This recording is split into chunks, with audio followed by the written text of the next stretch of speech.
let's go to the other soap opera, and this one is interesting, although very worrying as well. Um, so Israel, we had Blinken going to Israel and then to Egypt. Uh, so Blinken went there. He kind of bring with him in his wallet a ceasefire agreement that Israel said it agreed with. Well, that's at least what the media say. And 1 minute later, Israel bombs Lebanon, then bombs Gaza, and what's going on there? Let's get the nukes to the end, but what's going on there? Well, look, Israel has no interest in a negotiated peace agreement with Palestinians. They have no interest in living with Palestinians in any kind of peaceful coexistence. That's all people. Whatever lip service was paid to that in the past is just that, lip service.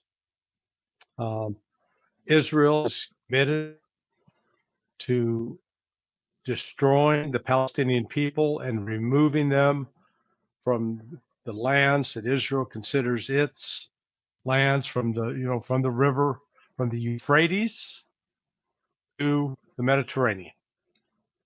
So parts of Jordan, parts of Iraq. That's what Israel demands, according to its Zionist theology.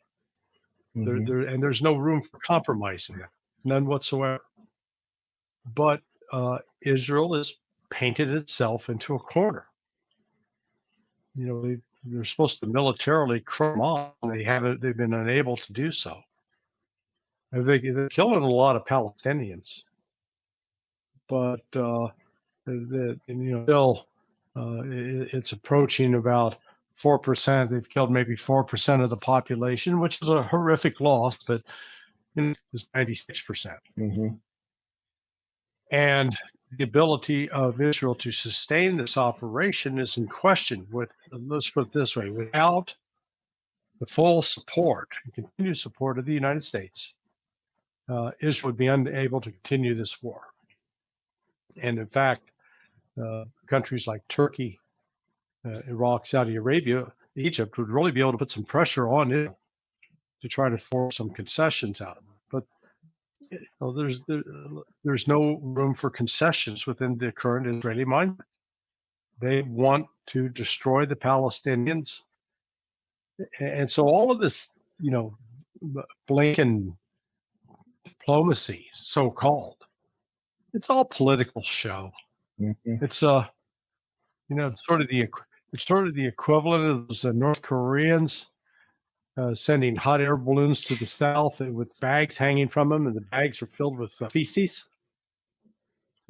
human waste, dog poop, what have you.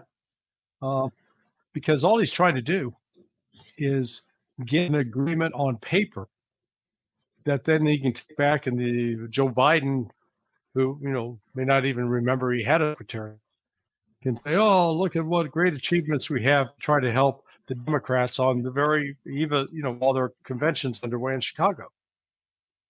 But the first talks in Qatar last week, trying to revive all of this, didn't include us. It's like, okay, wait, you're having peace talks, but you're not having one party that's part of the so you can figure out if there is a foundation for agreement. So again, this is all pure political theater. It's going nowhere, and what we're faced with is Iran is going to strike back at Israel at some point. It will be a measured response, but no matter what Iran does, Israel is going to strike back at Iran, or attempt to strike back at Iran. The problem it faces now is that Iran has an ample supply of Russian air defense systems, S-400 in particular. They have trained Russian crews that serve those weapon systems and can operate those missile defense systems. So, while training Iranians, they've got electronic warfare capabilities in Iran now that can inbound Israeli missiles. So it's really sort of a game changer that when Iran strikes back, it was going to try to hit back, and then depending upon if Iran is able to basically defeat an Israeli attack, I don't think Iran would retaliate at that point. I think they take the high road, say, can hurt you, you can't hurt us, which would send shockwaves through Israel. But the other part of here we can't rule out is Hezbollah's going to attack, and the Houthis are going to attack. So Israel's got a real problem, and it's only staying afloat because of the United States.